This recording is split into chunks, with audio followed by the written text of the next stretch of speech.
Hello दोस्तों, जब हम स्कूल में पढ़ते थे तब सभी टीचर्स हमें बोल बोल कर थक जाते थे। लेकिन हम बुक्स नहीं पढ़ते थे। हमारे टीचर्स बोलते थे कि कल ये होमवर्क करके लाना, कल आपको ये याद करके लाना है, लेकिन हम वो चीज़ नहीं करते थे। लेकिन अगर उसी की जगह हमारे सोच के आधारित हमारा कोई अच्छा लीडर या फिर कोई रिच आदमी आकर हमसे कहे कि यदि आपको किसी को इम्प्रेस करना है, या आपको अपनी कम्युनिकेशन स्किल्स सुधारनी है, या आपको अपनी लाइफ में बहुत अमीर बनना, बहुत सारे पैसे कमाने, हाउ टू टॉक एनीवन या rich dad poor dad book पढ़नी चाहिए।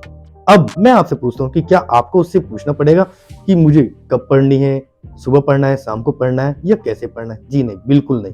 उन्होंने आपका विजन क्लियर कर दिया कि आपको क्या मिलेगा और आपको वो बुक क्यों पढ़नी चाहिए। और हमें स्कूल में हमारे टीचर्स फोकस करते हैं कि आपको ये बुक फला फला बुक पढ़नी चाहिए, आपको सुबह जल्दी उठकर पढ़ना चाहिए जिससे कि आपको याद हो जाएगा। और बेसिकली सभी स्कूल्स में, कॉलेज में यही ज्यादातर चीजें बताई जाती है।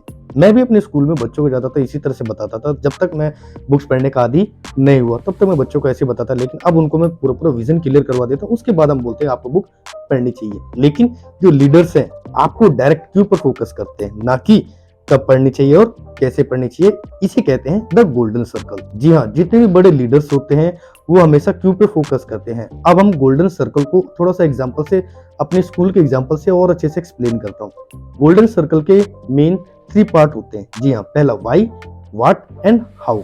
अब स्कूल में बच्चों को हम लोग बुक्स के बारे में बता देते हैं कि आपको कौन सी बुक पढ़नी चाहिए, क्या बुक पढ़नी चाहिए, कैसे पढ़ना चाहिए।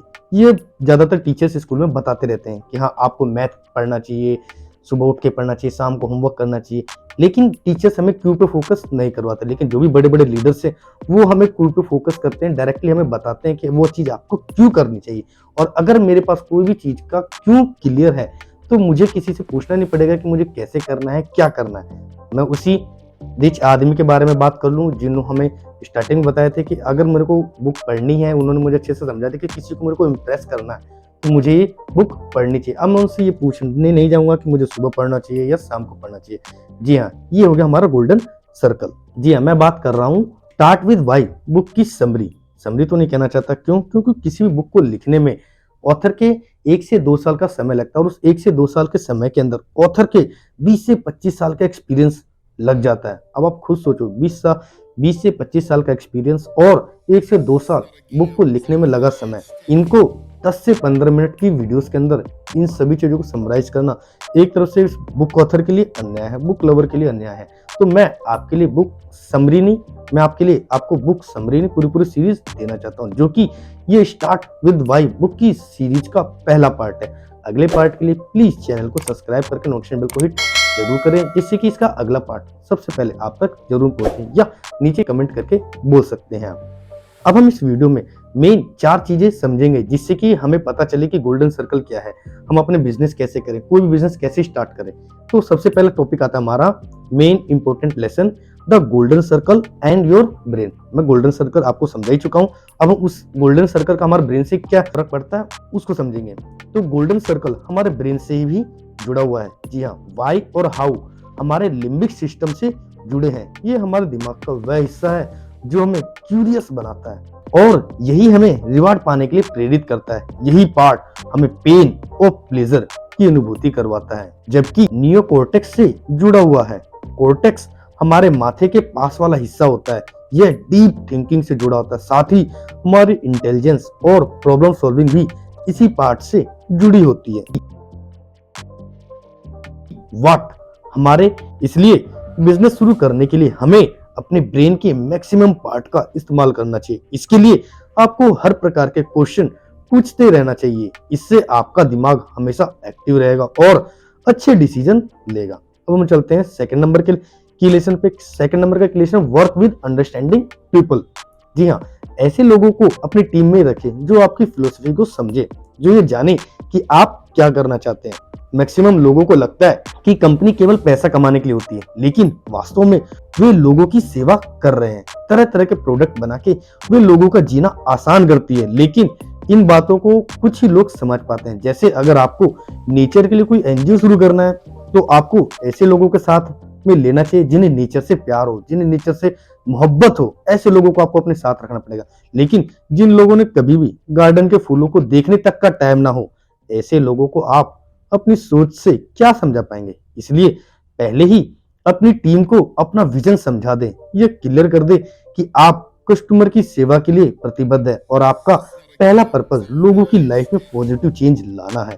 इससे सब लोग कंपनी को आगे बढ़ाने के लिए मोटिवेट होंगे। इसके बदले अगर ये बोलेंगे कि किसी भी तरह मेरे प्रोडक्ट को बेचो, तो वे उल्टे सीधे काम करेंगे, मैनिपुलेशन पे उतर जाएंगे और उनको चक्कर में हमारी कंपनी भी डूब जाएगी। तो इसीलिए प्लीज मैनिपुलेशन का सहारा ना ले और अपने साथ जो आपके साथ अंडरस्टैंडिंग रखे ऐसे पीपल्स को अपने साथ काम पर रखे। अब हम चलते हैं तीसरे नंबर के क्वेश्चन पे।